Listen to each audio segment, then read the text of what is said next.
good morning. It's a very foggy morning really. There's been a couple of accidents on the motorway. It's a little bit dull. It will brighten up, trust me.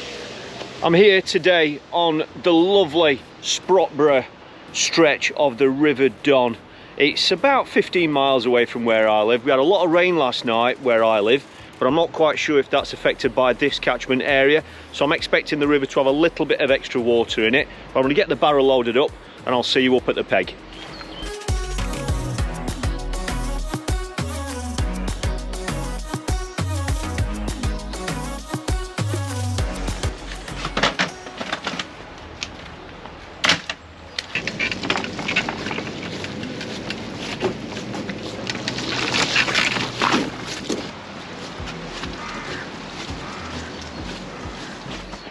Well, that was a little bit of a brisk walk, but it is a really nice solid path up here.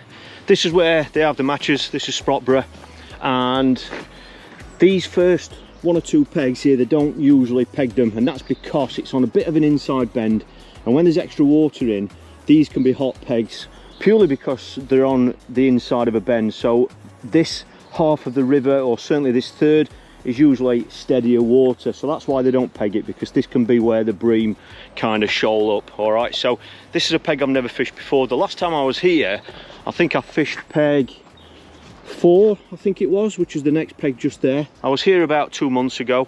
It was an open match and I drew that peg, and it was the downstream end peg, and I won the match with about £10, but I didn't really get any net fish. There were just loads of small fish. However, this spot here I've never fished. This is peg 1. I've never had opportunity to fish this before. And there's the peg. I mean, distance wise, it's probably 50 meters wide here. I've clipped up halfway, which is 25 meters, that sort of range. I'm going to fish halfway. There's the boom there. That's just before it goes over the down the weir. And then this bit here is where it splits, and that's where it goes around the canal bit to the lock, where the boats can obviously still navigate through here. But I'm down at the peg. As you can see, I'm down in the water. I'll just talk you through the mix and everything that I'm going to be using. I'm going to fish for bites to start with. I've got some natural baits, just see what we can get, and hopefully we might get a visit from some bream. Well, it's just starting to get a bit lighter. Like I say, I'm going to be fishing the feeder, as you'd expect. Now, the ground bait I'm going to be using for today is this one. It's the Feeder Super Blend. It's a little bit lighter than what I would normally use, but there is a little bit of colour in the water. It is a fish meal mix. I would like to think there's a chance of 1 or 2 bream here today, so I'm using fish meal, and it's a very fine mix. I've already mixed that up, but as you can see, it's a lovely fine mix. That needs a little bit more water adding to it, so it's a nice fine mix, and I've put that through the 3mm mesh, or I will put that through the 3mm mesh when it's finished. Bait tray wise, all I'm going to have, these have been bagged up, so they're just coming round now. I've got some live, lovely fresh red maggots. I've got some live fluorescent pinkies, which I think are great, especially in cold water, and I've got some casters, and that is it. No worms or anything today. I've got a visitor. Good morning, how are you? You like the smell of that ground bait, don't you? Hey? You've got your jacket on, you're alright, aren't you? Good morning. Morning. I've got some casters, no worms or anything today, and this is just a selection of feeders that I'm going to have down on the peg. It is quite deep here, it's probably 14 foot deep. So I've just got a selection of solid plastic feeders, just to make sure that that feed is getting down to the bottom, where hopefully we're going to catch some better fish. I don't really, it'll be nice to catch some roach and perch and stuff, but obviously it'd be nice to catch 1 or 2 bream. And that's it, no worms. And I'm just going to set off with a nice 50cm hook length and see what's out there waiting for us. So I'm going to kick off with double red maggot. These are live maggots, they're just coming round now, they have been bagged up. Got a size 16 hook on, and I'm clipped up at 25 meters, which is about halfway. So I'm just going to kick off with a few casters and a few pinkies. Like I say, I'm expecting bites from small fish, but we'll find out as the session progresses. Now, normally I wouldn't clip up on a river, but this river's, it's only a slow moving river, even though there's a tiny little bit of extra water in. I've got to watch this drop behind me because of the high bank. But I'm just going to be going slightly downstream, but hit the clip there, rod over, and that is literally only a 20 gram feeder. I think that's going to be heavy enough, but we'll find out. I'm just going to adjust that tip so that you can see it properly, or the height of the rest. That should be better for you. There we go. And as you can see, I didn't touch that after I cast in. I didn't touch the reel in any way. Now that's tightened up much more than what I expected, to be fair. However, it is holding bottom. Like I say, this is only a 20 gram plastic feeder. I have left a little bit of a bow in that line, and that's tightened up more than what I thought. Now that's an 1.5 ounce tip, which is usually plenty. On a normal river on here, the last time I was here, when I was a few pegs up there, I only had an ounce tip, but the water level was quite, I don't think it was normal actually, I think it was low, and there was little flow. It was clear, so I was fishing with a dark mix, a really dark mix. So but I think that looks all right at the minute. It's a free running rig. I'll show you the rig when I come back in. This path's really busy behind me today. It's a really popular path, so you will hear people walking past all day. Yeah. Morning, Pa. I haven't put any feed in to start with. You know, I haven't put any set it up in any way. This is literally just the first cast. I'm just going to build it up slowly. Like I say, when there's extra water in here, the bream, when they do feed, they obviously don't always feed, tend to be on this inside, because this bit here where it goes round to the canal section where the locks are, where the boats can navigate through, that's obviously steadier water when the water's up, so that's where the bream tend to congregate. But I'm just going to stay on that one spot. I'm not going to go chasing fish today. Like I said, there's no anglers around me, so I think if there are any in this area, they will come to that feed. I'm just going to keep putting that feed in. I'm not going to feed loads, but I'm going to stay quite active, because I'm a massive believer on pegs like this. Just like one or two of the stretches of the Trent at Home Marsh, places like that where you think, or you're pretty certain there are bream in the area or fish in the area, you've got to give them a reason to come to you. You know, if you get a bite straight away, or first couple of casts you get a fish, then that's obviously telling you that the fish are already there. But if they're not there, then I think just by staying nice and active, you're kind of almost dominating the area. You're just trying to say to the fish, look, if you are a peg away or 2 pegs away, and come and have a look at this feed I'm putting in. But that's just my theory on it. So I'm not going to tighten that up this time. I've just left that now, so let's just see if that tip tightens up itself, which I'm sure it will do. Yeah, there it has. That's quite nice actually, if it stays like that. Like I say, even though you can still see my net and everything here, which is signalling that it is still quite clear, there is some extra colour in, but that's just bent round. That's bent round more than I thought actually. 2 ounce tip might have been better, but I think we're going to be all right with that. Quite a few little fish topping again on that inside, about 1/3 of the way. Lots of roach in here, small silverfish. Like I say, I mean, it would be nice to get a few bites from them, but we'll see what happens when we start getting some bait in. It's about 12 feet deep out there, might be a little bit deeper than that, so there's plenty of water there. I'm just going to stay nice and active for this first part.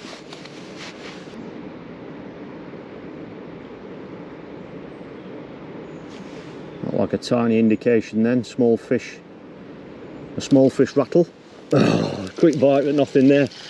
That's good, second cast on a bite. Looked like a small fish bite, but there are all sorts of small fish in here, and it is expected. 50 centimetre hook length. The bait's not touched, but it was a definite sign of a fish, so keep a few casters and pinkies going in. If small fish are a problem, I might cut the pinkies out and just switch to more red maggots and casters, but that's something we can do when we see what happens in the next few casts.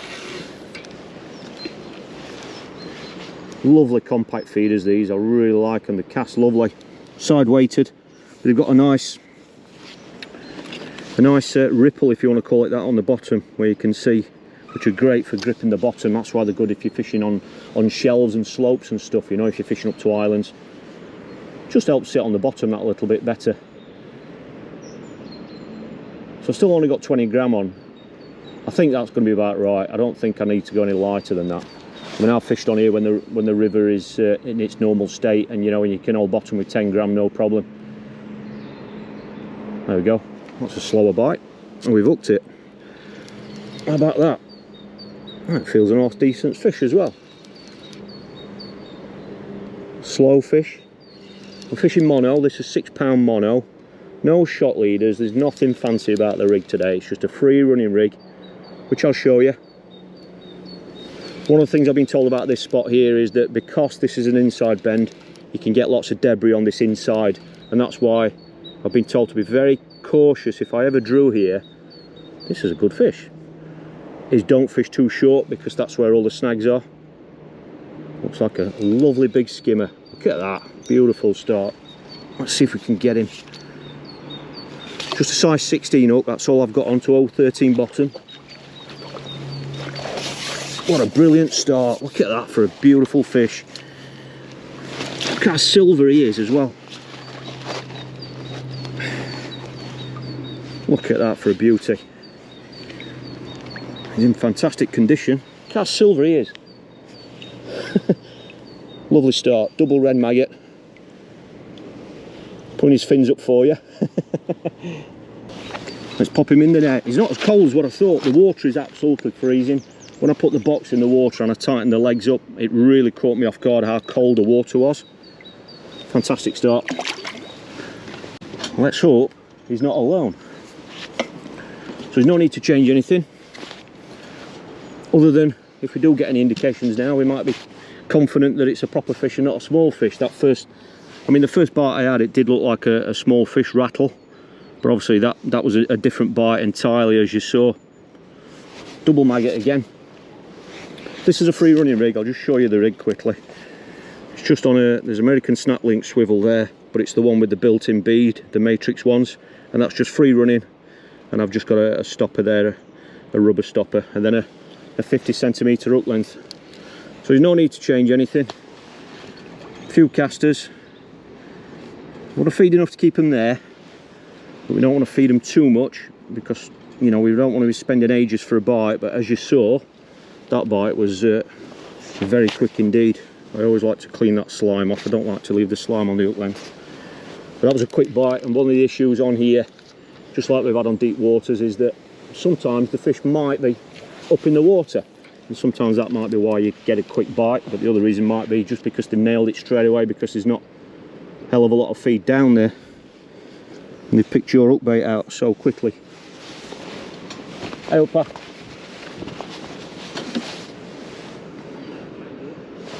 No, of course not, mate. You're all right. Never get a chance to fish this peg normally because they don't peg it. So there we go. Yeah, well, there's sometimes congregate. That was another indication there straight away. I'm going to try not. There we go. Drop back that time. And we've hooked him. It might be another bream. Feels another good fish. Well, what a fantastic start. Yeah, it feels another nice fish. That one here is still recovering in my net. Let's give him a nudge. Off you go, that's it, mate. I'm keeping the rod up because, like I said, people are told about these snags on this inside, and I obviously don't want to go losing any fish. I don't want to lose tattle either. Well, this one's really nodding away, this one. The rod I'm using today is it's the 11-foot Pro Commercial feeder. Like I say, on a river like this, it's not moving fast, and you're not casting a long way. You haven't got to get your rod high up off the water, really. That's why the rod's a little bit lower, and it is deep as well.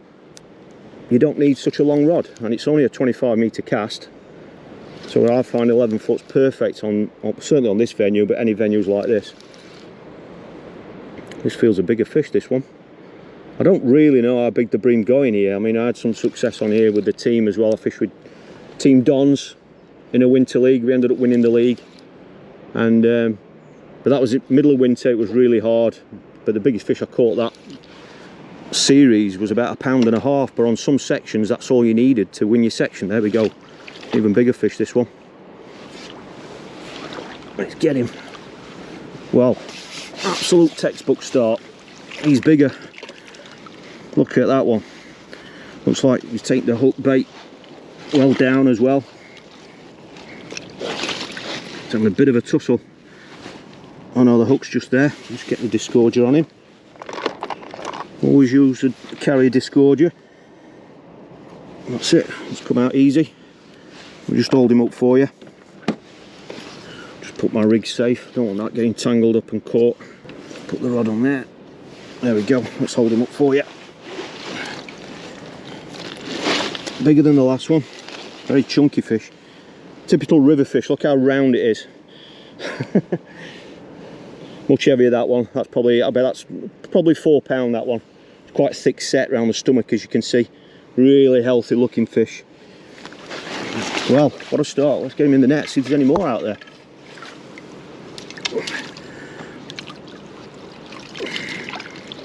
Thanks for that, mate. I've got the net in today.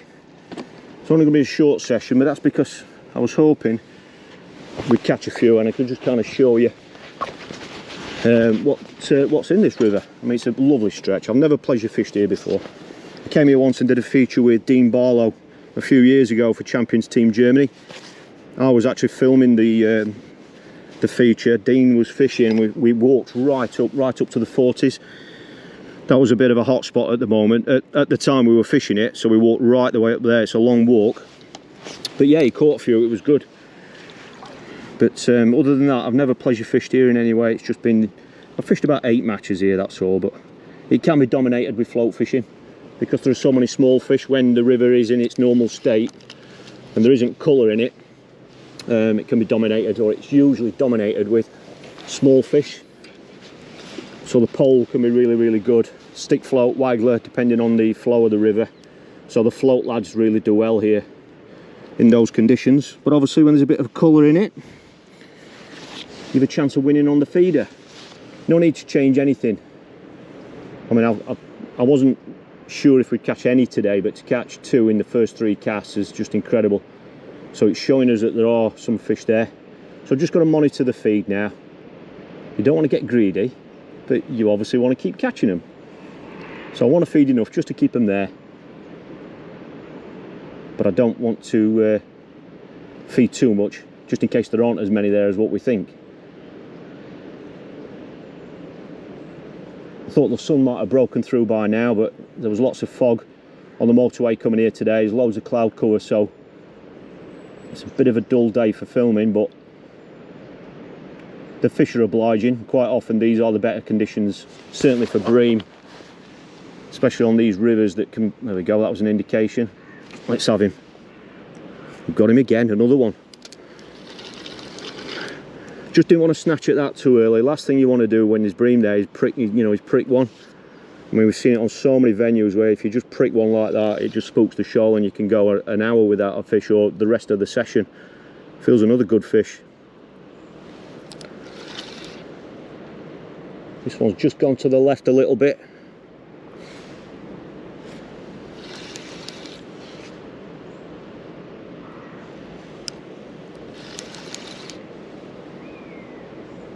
Just using a 3000 reel today. I just find that our Horizon 3000 is just balanced lovely on this 11-foot rod. It's all you need. I'm not casting far, and it's just a nice, it's a pretty compact setup actually, but that's what I prefer. It's lovely playing these fish on mono. You know, you just get that really nice sponginess, you know, when they're nodding. This one's putting up a bit of a fight now. I'm fishing an 013 hook length. Nothing too heavy, but you know, heavy enough to land these sorts of fish. Kiting just down to the left a little bit, this one.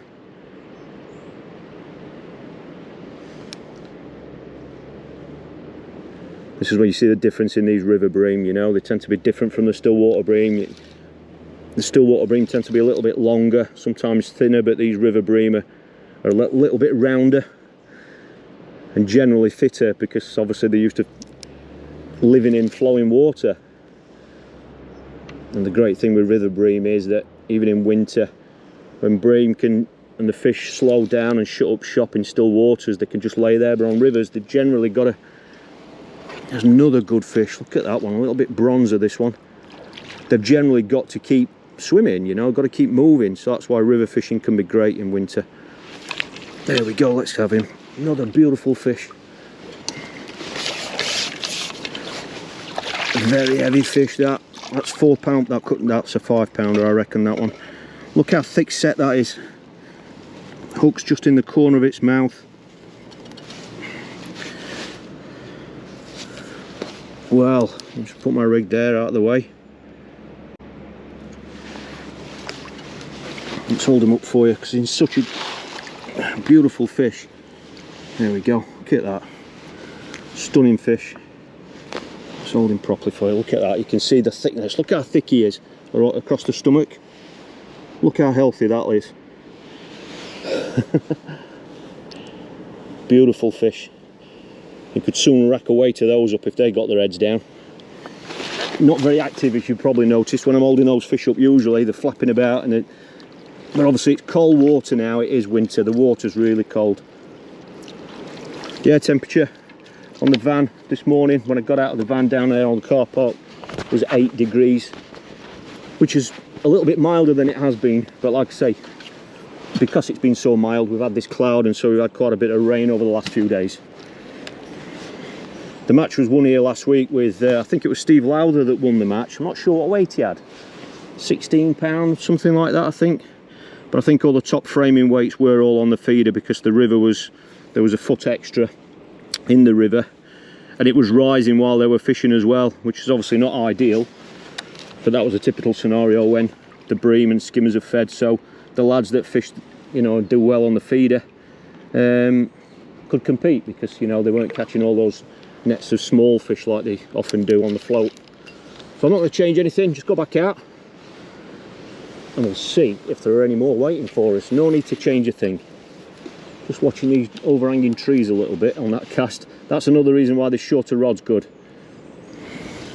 When you've got overhanging trees and stuff, shorter rods just give you that chance of casting out properly without catching the overhang. So that was a quick bite. That was a very fast bite, that. Actually, I don't like a small fish bite, but I'm not quite convinced that there are going to be many small fish there at the moment, because you only need 4 or 5 bream that size over your bed of feed and they'll soon muscle out any small fish.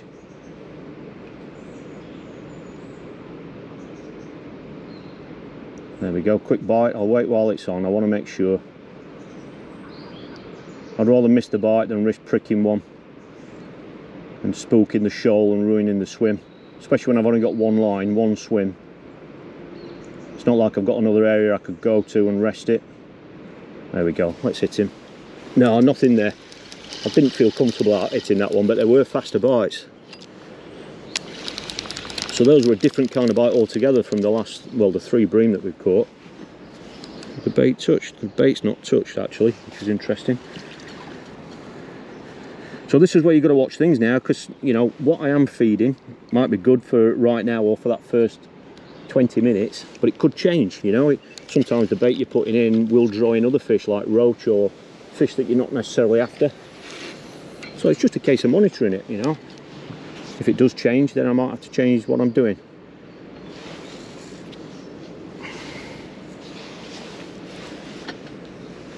Watch for a quick bite this time. I'm not going to tighten up. I'd rather have a bow in it and make sure the fish is on than fish tight up and hit a bite straight away, especially on these proper fish.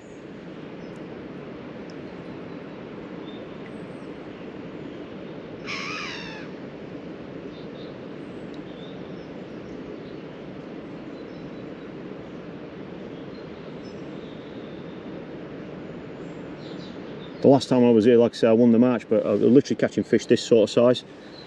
The bites, most of the bites were as soon as the feeder hit the bottom, you know, the fish were up in the water. That was on a normal river, but this is obviously completely different now. We know there's better fish there, so I'm just going to try and fish that accordingly now. If they keep coming, I could step the hook up to a 14, but at the moment, I just don't see any point, you know. You always feel a bit more confident with a slightly bigger hook on, but, you know, there's no reason to change from what I'm on now, which is a 16. There we go. Oh, nothing there. So we've gone from 3 bream to 2 missed bites, and they are kind of different bites. So I just want to watch this now, because you never know, roach, they might have come into those casters. It could be the pinkies. Don't know about that light getting brighter. It's getting, I think it's getting darker.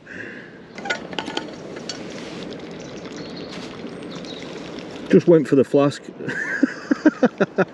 How many times does that happen?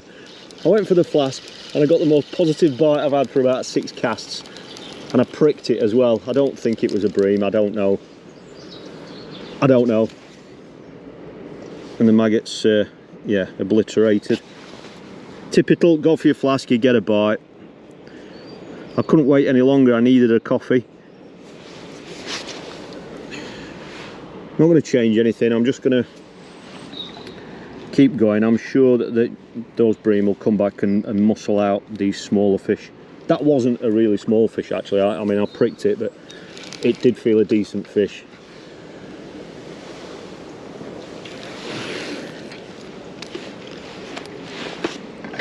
I got my cup of coffee poured anyway.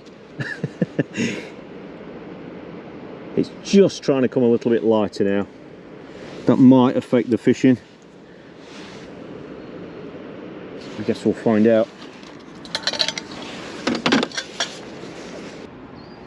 The tip's just starting to move now, and that's because the flow has increased a little bit. I've still got that 20-gram feeder on, which is just holding now. When I first started, as you saw, it was holding bottom easy. I've just looked, I actually marked it down here when I first got here to see what the level was like, and it's actually come up while I've been fishing. So all that rain that we had yesterday and late last night is obviously is coming into the river, so it's actually come up. That could explain why, you know, the bream haven't come back and fed like they did. I don't know, but it's definitely come up, and the tip is just easing back a little bit now, as it's only just holding now, so the flow's increased a little bit. And I've actually got my feet in the water today, and it's amazing how cold my feet actually are now. It wasn't on my mind earlier, but I don't normally have my feet in the water. Normally I have the foot plate just on level with the surface of the water, but it's really evident how cold that water is now. That rain's come as well. It wasn't forecast, and it's going a little bit grey and dull again, but I'm just going to have a couple more casts and see if we can catch another bream.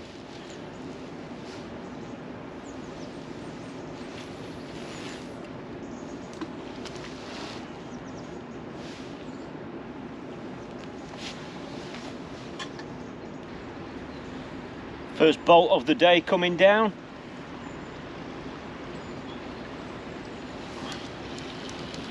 He's probably coming a little bit closer to me because he's got to go down this left hand side to where the lock gates are.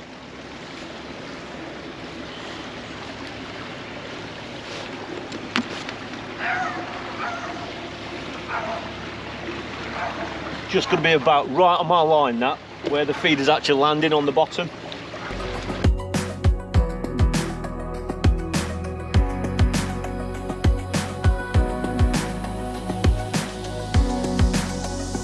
Well, it's been a great session.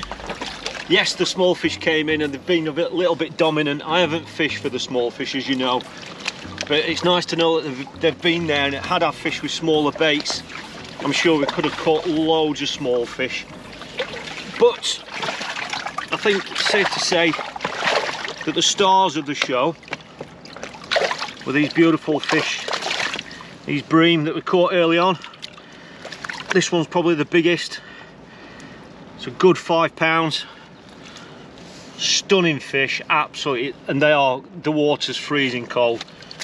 Freezing cold it is, but we obviously caught them early, but the water levels come up, and I think that might be what's just knocked it off a little bit. But it was good to catch these early on. Off you go, mate. The water is a little bit coloured, and maybe it's getting more coloured as the session goes, you know, as it's gone on, as more water's come in. Off you go, mate. I've never seen these fishing matches, so it's nice to see them now. And then that was the smallest one, which was the first one that we got. Come here, mate. Double red maggot's been the best. Look at that beautiful silver fish, fantastic. Brilliant session. What a fantastic session. That water's really cold. I hope you've enjoyed this video. If you have, please give it a thumbs up, and don't forget to hit subscribe if you want to see more videos from this channel. So thanks for watching, and I look forward to seeing you next time.